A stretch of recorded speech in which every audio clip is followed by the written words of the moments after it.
The politics of this are toxic, and they're toxic everywhere. There is really deep disquiet amongst the public about immigration. There is nothing you can do on this that is going to stop Nigel Farage whipping it up and saying that you failed. There is a very big problem. Failure to really deal with this asylum crisis is leading to the growth of these populist parties. They're doing so in order to divide, in order to fan hatred rather than to address it. There's been a massive missed opportunity with this. Hold on, Rory, you've said this several times now and I've not really pushed back on it. The Rest is Politics is powered by Fuse Energy, and Fuse are now offering £20 credit and free Trip Plus membership if you switch to a fixed tariff before the end of August. They've listened carefully to their customers, and the number one request was gas tariffs. So now at last you can switch both your gas and electricity to Fuse. One supplier, one bill, one less quagmire to navigate. It's also cheaper. Fuse gas and electricity customers typically save £150 versus the price cap. Today's political climate is full of talk about control and clarity. Well, Fuse have quietly exercised some, at least when it comes to your energy bill. And they began with a mission, which was to make electricity cheaper, cleaner, simpler. And Fuse now supplies over 50,000 homes across the UK, all done quietly, efficiently, and without a single campaign bus tour. Fuse's support is available 24 hours a day, 7 days a week, with real people replying in under 2 minutes. So go to fuseenergy.com/politics to switch your gas and electricity to Fuse and get your £20 credit and free Trip Plus membership.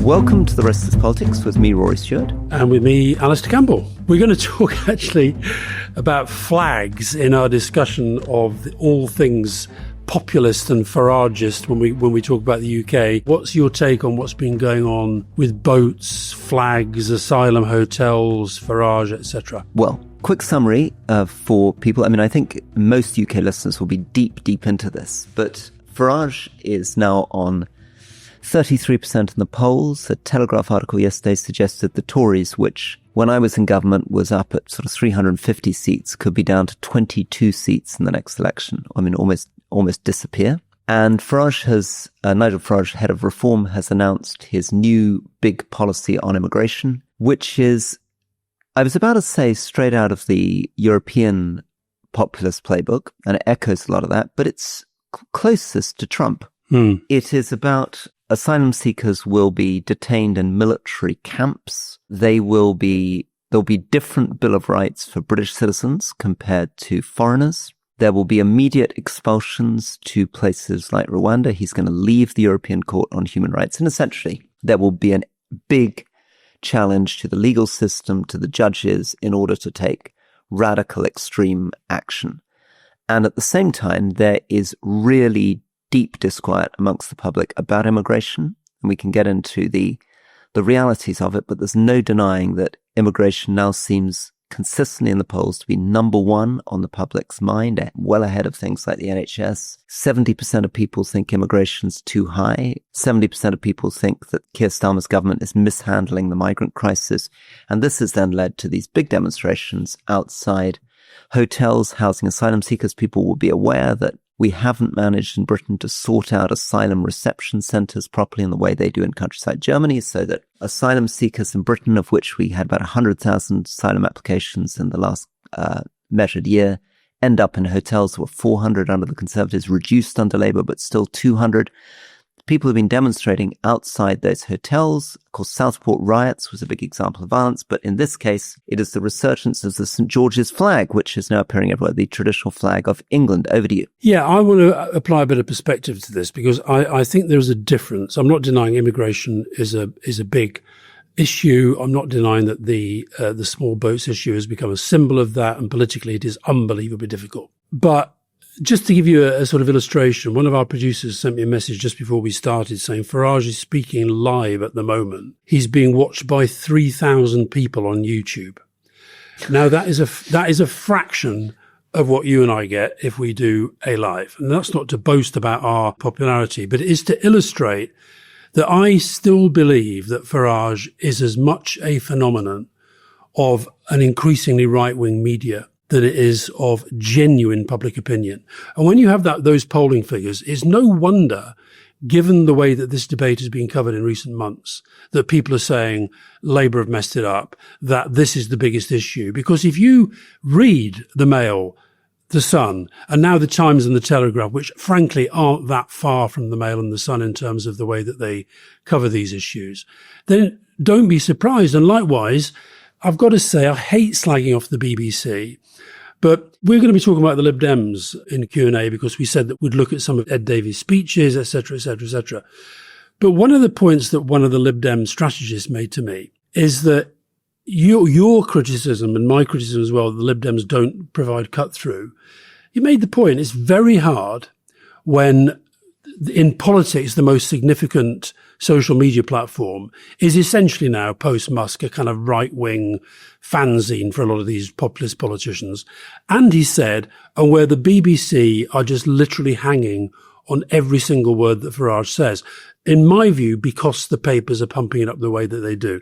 Let's just go through some of the issues that we're talking about that are fueling this. Small boats we talked about recently. And I accept it's very, very difficult when the government say they're going to smash the gangs and the numbers are still up. I can sort of sense where you're going, and we'll get a bit of agreeable disagreement going here. So let me put the case against you and then give you a chance to respond. So you said, I think quite rightly, that Rishi Sunak set himself up for failure by saying that he was going to, stop the boats. Stop the boats, yeah. Yeah. And then we had Keir Starmer saying he was going to smash the gangs. We're now more than a year into Keir Starmer's government, and the number of people emerging on boats, 28,000 so far to date, 2025, 46% increase on 2024. So at the very least, the public's perception is that both Conservatives, since 2019, and Labour over the last year and a half, have kept telling them that they're going to smash the gangs, stop the boats. And the reality is that the number of people arriving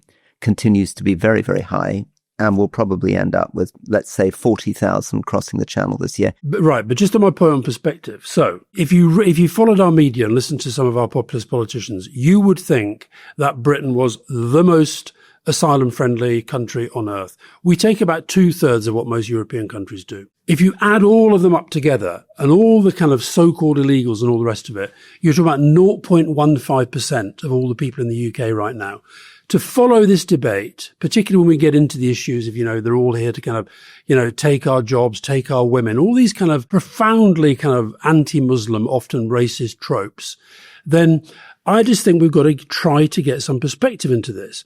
So let's just take one of the issues that has really driven this up recently, and that's the case of this woman, Lucy Connolly, or as Badenoch, Jenrick, Philp and Farage and the press call her, Keir Starmer's political prisoner. This is somebody who went through a police investigation, a legal process, and she pleaded guilty to a crime and she was jailed. And let's just remind people what she did. Now, you can argue, as it happens, I don't think necessarily it was a good thing that she went to jail for this. But just to put it in the context, what she said, this person who's now been sort of projected as a latter-day kind of Mother Teresa, mass deportation now, set fire to all the fucking hotels full of the bastards for all I care. And this is something when you look through her social media posts before that, was not exactly out of character. Now, as I say, I think that jailing somebody for something like that, you go and have a word and you say, you realise what you're doing, da-da-da-da. Anyway, but that's not the point. I don't set jail sentences. Because it's just before, just if I can just comment on that, because I think there I strongly agree with you. I mean, it's an unbelievably offensive and unpleasant thing to say, but our jails are completely overfilled. We've got absolutely no room for burglars, for people who are robbing people on the streets, for violent crime. I can't see that it's helping the public to put her away for that number of months. No, I'm talking here about the politicization of this, the weaponization of this. To call her Keir Starmer's political prisoner, as Farage does, as the Tories do, even Cleverly, who I thought was better than this, was sort of making the same sorts of noises, is to say that Keir Starmer has decided this woman should go to jail. She was investigated by the police. She went to court, she pleaded guilty, she went to jail. They made a comparison, Philp, Jenrick, Farage, the lot of them, they made a comparison with this guy, Ricky Jones, who was acquitted. He who said that the anti-immigration protesters were disgusting fascists, we need to cut their throats and get rid of them. Now, he pleaded not guilty and was cleared by a jury. You can have views about both cases, right? But the politicians do not decide that. Yeah. And the minute you start saying this one's right and this one's wrong, you're basically eroding the rule of law in this country. Although it does sound like they said basically the same thing. Both of them were making threats saying they wanted people to be killed. Yeah. Can I just lean into this one step more then? I think we need to find a way of saying that there is a very big problem, really big problem, that needs to be dealt with in Britain and in Europe. And that is that we need to find a active, successful legal approach to dealing with asylum and immigration, because if we don't, we're going to end up with these far-right parties and Trumpian politics. And that we need to find a way of saying, there's a point here. We do have a political system that people increasingly don't trust. We do have this completely unnecessary phenomenon where I think 12 people have died so far this year. I think a woman in her 30s died just last week on the French coast trying to get in one of these boats. And that we can solve it. And I think I'd love to just, and maybe just move on at some point to talk about what we could do to solve it, what more Labour could be doing to come up with a proper legal solution to this. Because where Farage is going is full on Trump. I think his policy basically is to create such an unpleasant, extreme environment that people don't come.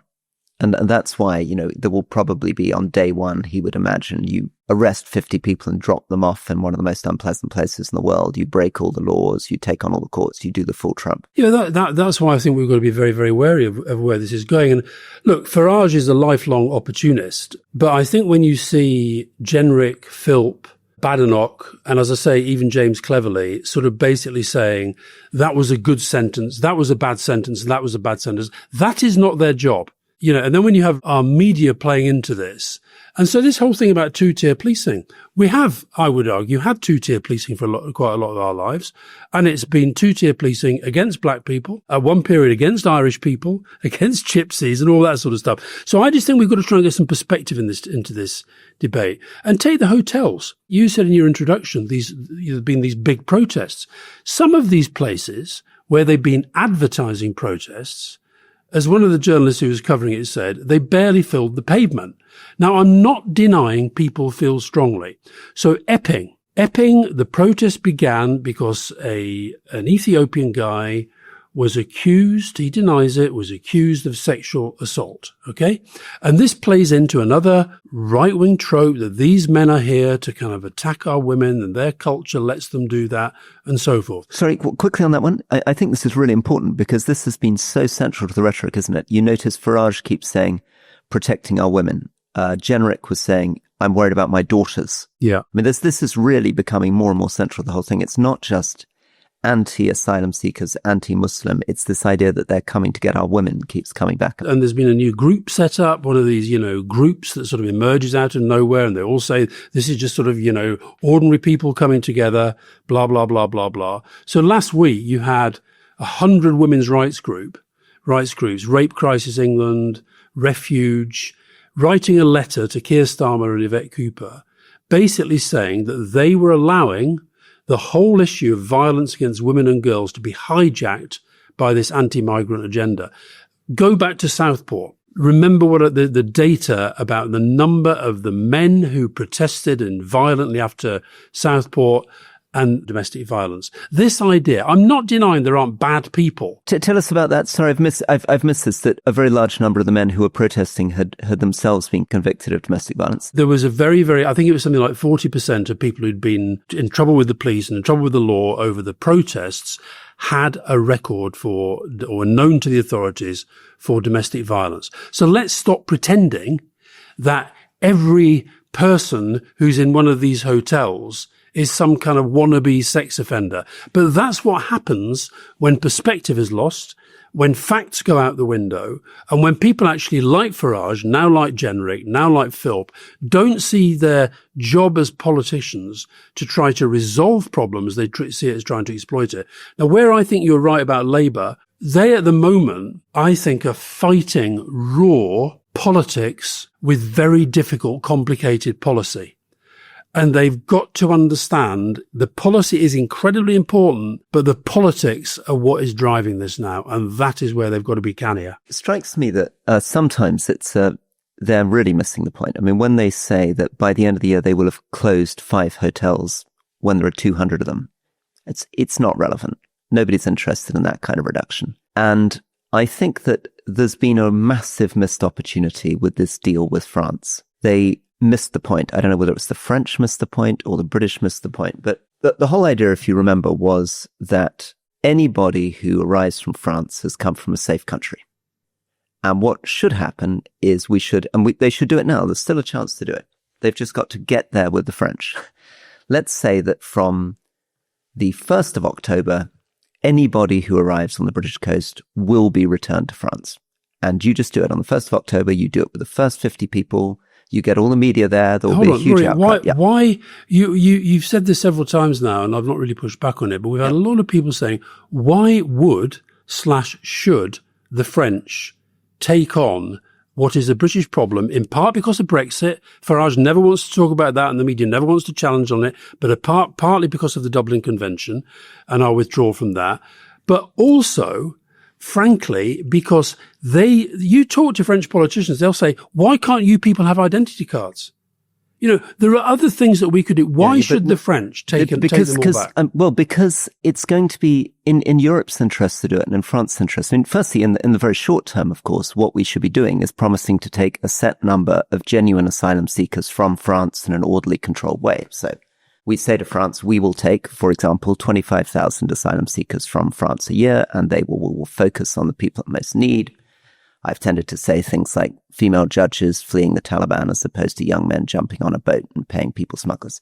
But the biggest story is that through this deal with France, you could end it overnight. If every single person who landed was immediately sent back, nobody would come anymore. Nobody would pay 10,000 euros to get in a boat if as soon as they landed, they were sent back to France. And once you've established the principle that there is a safe third country, and obviously France is a safe third country, that is then what France, Germany, and the European Union can use in its negotiations with Turkey, with Kenya, which they're going to have to do, because the only way they're going to be able to deal with a migrant crisis in Europe is through safe third country agreements. In other words, saying people crossing the Mediterranean are sent back. Yeah, but I mean, look, this is an issue because of the way our media and our politics covers this. This is seen as an issue that's really sort of unique to Britain. It's not.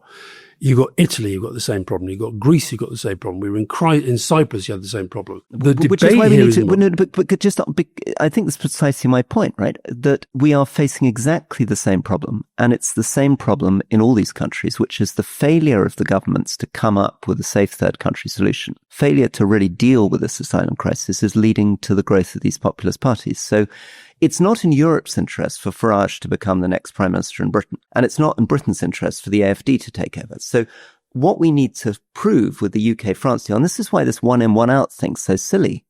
It doesn't work if you've got a limited number. It only works if you say everybody who arrives goes back. The French have gone 98% of the way there, but because of their failure on the last 2%, not to have the courage on that, they're screwing the whole system. Yeah, but you just imagine how, you mentioned the AfD, but just imagine how the Rassemblement National, how Le Pen and Bardella would play that. The politics of this are toxic, and they're toxic everywhere. But what I worry about is that we are losing perspective.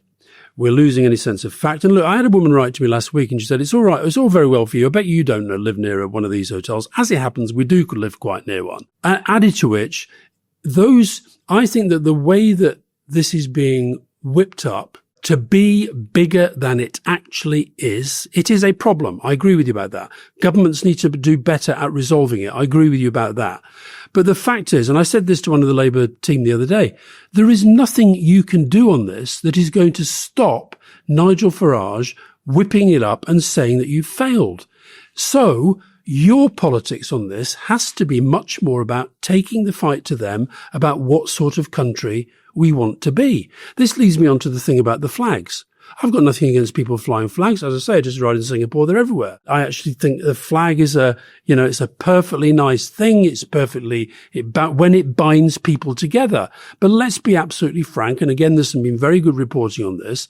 A lot of the people who are funding, who are organizing this flag stuff, they're doing so in order to divide, in order to fan hatred rather than to address it. And I just think we've got to call this out. Too much of the Labour narrative, to my mind, has been actually about saying, yeah, you're right. That was what was so wrong about the Island of Strangers speech by Keir Starmer. We risk becoming an island of strangers. Once you say to Nigel Farage, yeah, you're right, but immigration's the biggest issue, don't be surprised that he then gets greater ventilation to go out and make more of it. And also, I guess, don't be surprised that if Starmer runs an election campaign saying the Tories are completely incompetent on dealing with these small boats, but vote for us and we'll smash the gangs and we'll sort it out, and you fail to do so, then you get bitten. I agree. But there are things Labour can do, and maybe you're right that the trick is to talk about it much less and get on with it. So let's sort out, if they can, a courageous, proper deal with France. They almost got there with Macron. They were so close.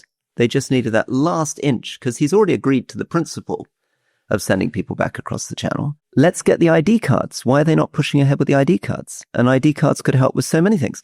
Why are they not building proper asylum reception centres? This is not an issue in Germany. In Germany, there are big asylum reception centres. They're not using hundreds of hotels in town centres to house migrants. So these are all things where I'd like to see a Labour minister, whoever the Secretary of State is, Yvette Cooper, to say, I'm going to resign in 12 months unless I achieve the following things, and tell us what they are. Just to go back briefly on the flags, and this is just, I've not read this in any newspaper, but it came from the Hope Not Hate organisation. They say the co-founder and organiser of Operation Raise the Colours is somebody by the name of Andrew Currian. But like Tommy Robinson, he likes to use a different name. He calls himself Andy Saxon. Formerly a bodyguard for the English Defence leadership, currently running security for Britain First, previously jailed in connection, one of 6 men convicted after a 59-year-old man was crushed to death by a car following a violent racist brawl. How was he described in the Times? A painter and decorator from Wolverhampton and a father of 5, without any mention of that. Now, maybe they didn't know. But my point is, I just think we have to be very, very careful. It's so easy to whip this thing up, and you've just got to be careful about where it goes. And Labour, to my mind, should be addressing the problem, fixing it with policy, but on the politics, calling it out. There'll be a lot of people out there hearing claims that what we need to do is leave the European Convention on Human Rights. But leaving the ECHR itself wouldn't solve anything, because doing any of the things that Farage is talking about, not just in contravention of the European Convention on Human Rights, they're in contravention of the Convention on Torture, the Convention on Children, the Convention on Refugees. We would have to leave the European Council, we'd have to leave all these international conventions. In other words, we'd have to go full Trump. These ideas being put forward by Farage, and actually being sort of endorsed, it seems, by quite a lot of Conservative MPs too, are taking you down a full route of complete confrontation with the courts, rejection of the rule of law, illegal action. And that's also why the populists in Europe are so dangerous, because even those that don't claim to want to leave the European Union, the policies they're talking about with migration would draw them into direct confrontation with the European Court of Justice and basically destroy the European Union if they pushed ahead. So I wish people covering this were a bit clearer that it's not that there's some easy thing called the ECHR, which if you just amend it a bit, all this becomes easy. It's the entire international legal framework you'd have to trash. And you don't need to do it. There are solutions that don't involve doing that. But this goes back to the point I made recently of the guy that I was talking to at the plastics conference, who said that, numbing down and dumbing down. When was the last time you saw an explanation in or on much of our media about what the ECHR is? Farage uses a way of sort of reminding people, our stance is Europe bad, Britain good. Fly our flag, not their flag. And I've said to you before, and I'll keep saying, Farage should be challenged way more on Brexit, way more on the lies that he tells, way more on the nonsense that he talks, and also on the fact that basically, like Trump, it's all a game. And it's a game about his personal advance and his personal advancement through up the political pole. Yesterday, he did an AI video yesterday of himself as a kind of rapper. Little bit of fun, it said. Right, of him wearing a sort of white fur coat. If any serious leader in our political system did that, the media would call it out, say it's a joke, but he gets away with it. Why? I think because our media is utterly obsessed with him. I'm going to call it out. People at the top of the BBC who said we've got to get with this anti-woke zeitgeist, whatever that means. I think we're heading to a very, very dark place. unless people in politics stand up against it, stop pandering to it, stop playing to it, and address the problems with policy, but take care not to forget the politics of this, because they're toxic and they're dangerous. So, Alastair, you've literally just got off a plane from Bosnia, and I'm really keen to get into that, partly because you've been on the ground, but also is it a place that matters. This was, of course, the great European war. This is the Yugoslav war. This is a place where hundreds of thousands of people were killed. But it's also a place which, because of what's going on in Serbia, is right on the front line of the European Union, of pressures from Putin and Russia and Vucic, possible rising ethnic tensions again, and the whole question about whether this great international intervention that took place in the mid-90s is working is going to unravel. So over to you. I remember Paddy Ashdown, when he was High Representative, says Bosnia gets into your bones and your blood. It is one of the most fascinating places. I know you've worked there, and I worked with the government there starting about 12 years ago for a few years. But I was there for the last few days, and I don't think I've ever sensed such pessimism. Not in the way people are living their lives. People are going about their lives and it's all fine. But in terms of the politics, it feels very, very, very fragile right now. And tell us a bit about that. Well, as you know, it's one of the most, if not the most complicated democratic systems in the world. So it was born out of the Dayton Accords that followed the war in Yugoslavia, the Bosnian War and the collapse of Yugoslavia. And so you have, for example, even if you say something as simple as who is the president, well, it's 3 people and they serve 8 months at a time within a 4-year period. With a Serb elected in Republika Srpska, one of the 2 big entities, and then a Bosnian and a Croat elected in Bosnia-Herzegovina. And it only works if all 3 of these ethnic groups are committed to it working. And the reason there's this crisis at the moment is because Dodik, who's the president of the Republika Srpska, he has been sentenced to a 1-year conviction and banned from office for 6 years for what are called offences against the constitution. And he basically is just not going. And of course, the Paddy Ashdown figure, who today is a guy called Christian Schmidt, a German, one of Merkel's ministers, who I had some time with in the last few days. It's sort of kind of hard to work out, well, what do you do if this guy just sort of stays there? And meanwhile, you've got Russia. You know, you don't have to go far for people to say the Russians are behind this. And then you've got the Serbs and Vucic. Although Vucic, I heard something quite extraordinary. Several people say to me, Vucic is not nearly as bad as Dodik, I have to tell you. These are Bosnians. So it just felt a little bit fragile, and that there's going to have to be some sort of overhaul of the Dayton Accords, because it just feels absolutely stuck at the moment. Well, I'm going to maybe unnecessarily play devil's advocate here. So I was in Bosnia first in the 90s. I was in our embassy in the late 90s. And obviously, to remind people what had happened there, we'd had a situation in which there had been a siege of Sarajevo, Bosnian Serb artillery raining in, well over 100,000 people killed, massacres of Srebrenica, and this conflict between the Croat community, the Bosniak Muslim community, and the Serb community, things that hadn't really been seen in Europe since the end of the Second World War. And there were, when I drove out of Sarajevo in those days, there would be checkpoints every few hundred yards. There were, I think, 100,000 men under arms, these militia groups, which often were the local guy that ran the gym running his own militia group, or the local baker with another militia group.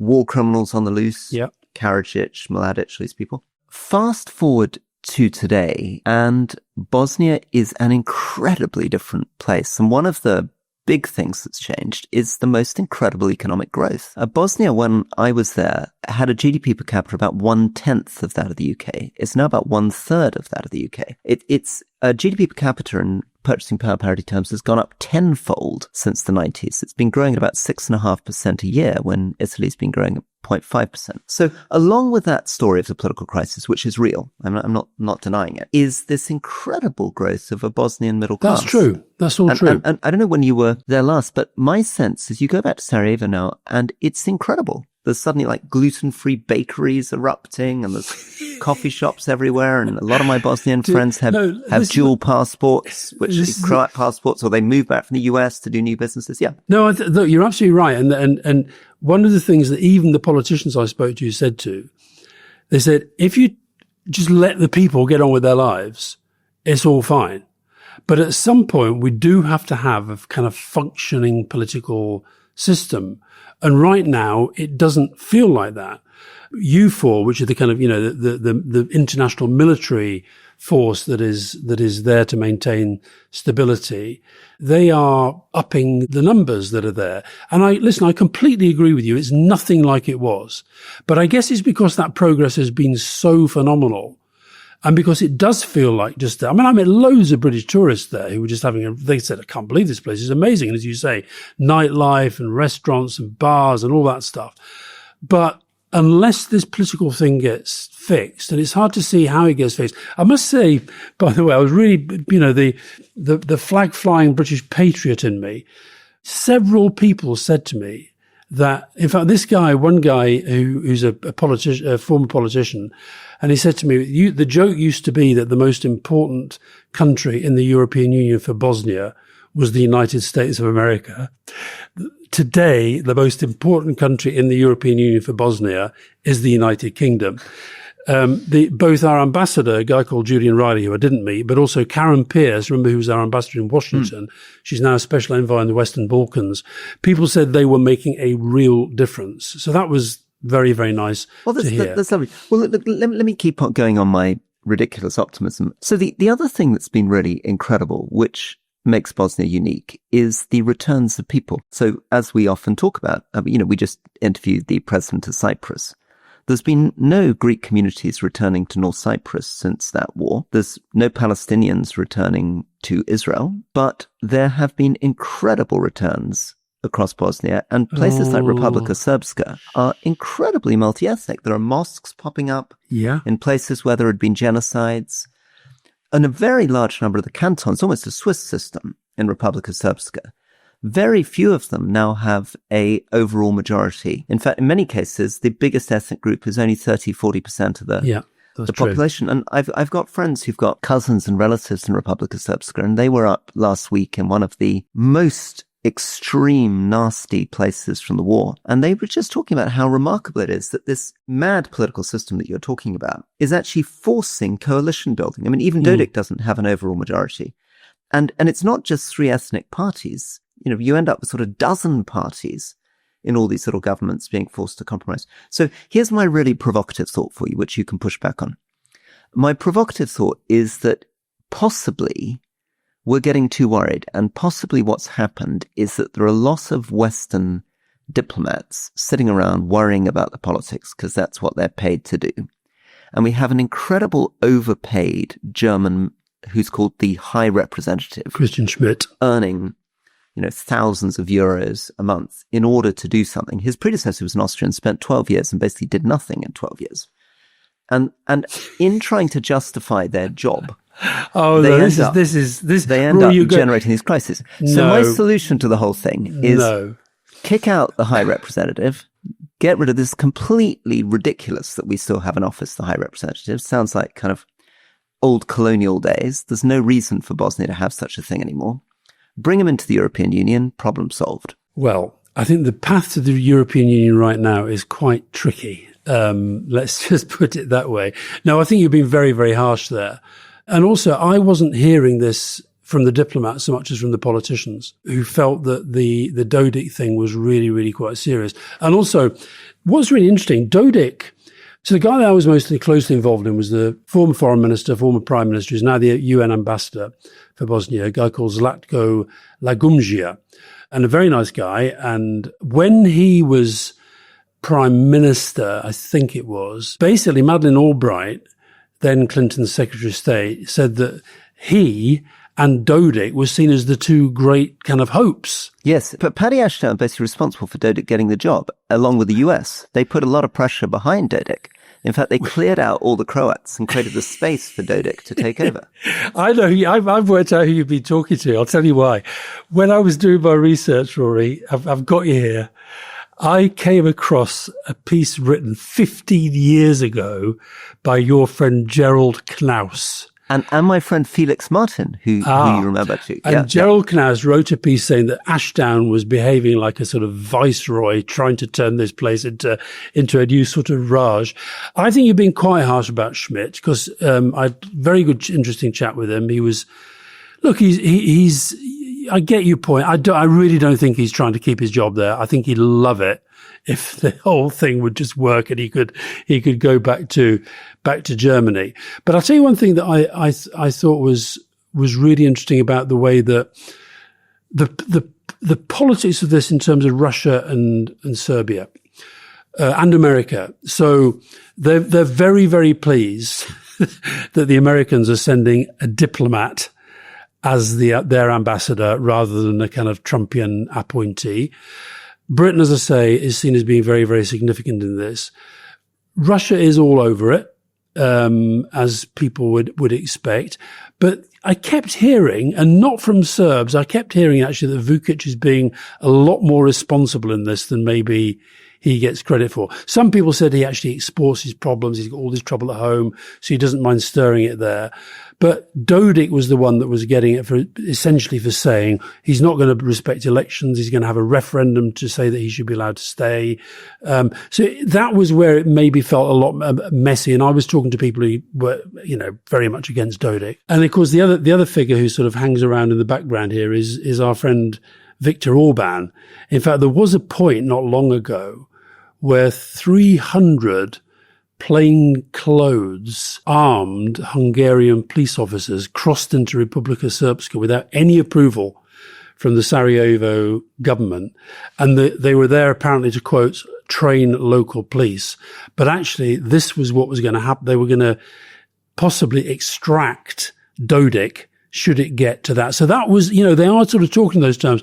And also another observation you'll be interested in, Rory. Somebody said to me, if Dodik were to flee, which could happen, he would go to Budapest, and from there he would go to Moscow.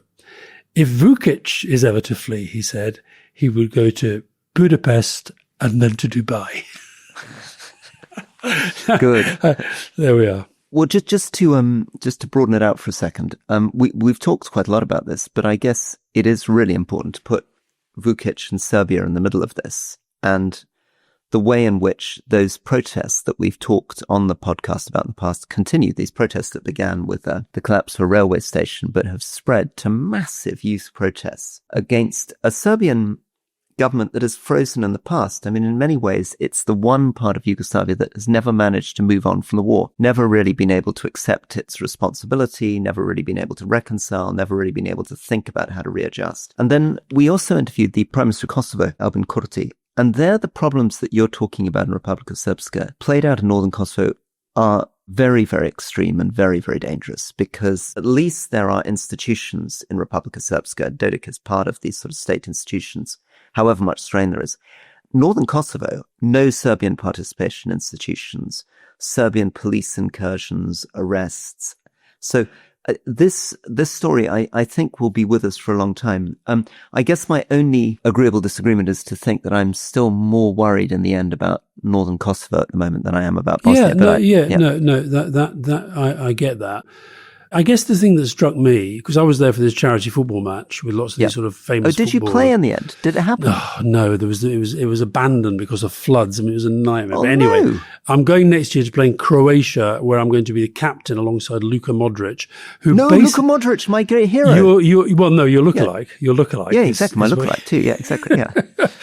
But what was so remarkable about it was this sort of just walking around the place and just talking to people and just being involved in this amazing charity event where kids were playing chess with grandmasters and these 4 countries where kids from 4 countries, Slovenia, Serbia, Bosnia and Croatia, were brought together. And it was an amazing event, even with the football being abandoned. But to have that, and then the minute you stepped out of that, as I did, because I had 2 or 3 days there, and went and talked to the politicians and the diplomats, and they're all just sort of, a little bit head in hand. So I agree with you. It's not crisis point. I think there is a political crisis right now that has to be resolved. But, I think we just have to keep our eye on it. And it's kind of alarming that they saw it as a good sign that Trump wasn't showing much interest. He was leaving it to other people. So, Rory, you are in the Orkneys, which is part of Scotland, which is quite a good way to plug our current episode of Leading with Nicola Sturgeon. Lovely to talk to you as ever. Give my fondest regards to the seals. Did you know that seals love bagpipe music? I didn't know that, but I'm actually looking at a whole group of seals who are just on the shore outside the window as we speak. So I'm sorry you're not here with the pipes. Well, Rory, if I could persuade you actually to dust off your bagpipes, seals I've seen with my own eyes and my own music, where if the seals are underwater and they hear the pipes, they just pop their heads up and have a little listen. That's beautiful. That's beautiful. What a beautiful thing. Well, have a listen to the bagpipes, but also have a listen to Nicola Sturgeon, which I thought was a really great interview. I mean, she's a controversial figure, but I was captivated by that interview. So I think people enjoy that on Leading. And tomorrow, question time, we're going to talk about Israel, which we didn't have time for in the main episode today. We're going to revisit Rory's loathing of the Lib Dems. And I'm going to try and persuade him they're not quite as bad as he says. And we'll be making yet another assessment of just how authoritarian is Donald J. Trump. And if you can't wait for that, then members of the Rest is Politics Plus can get early access. And of course, if you would like to become a member, you go to therestispolitics.com. See you tomorrow, Alastair. See you tomorrow. See you then.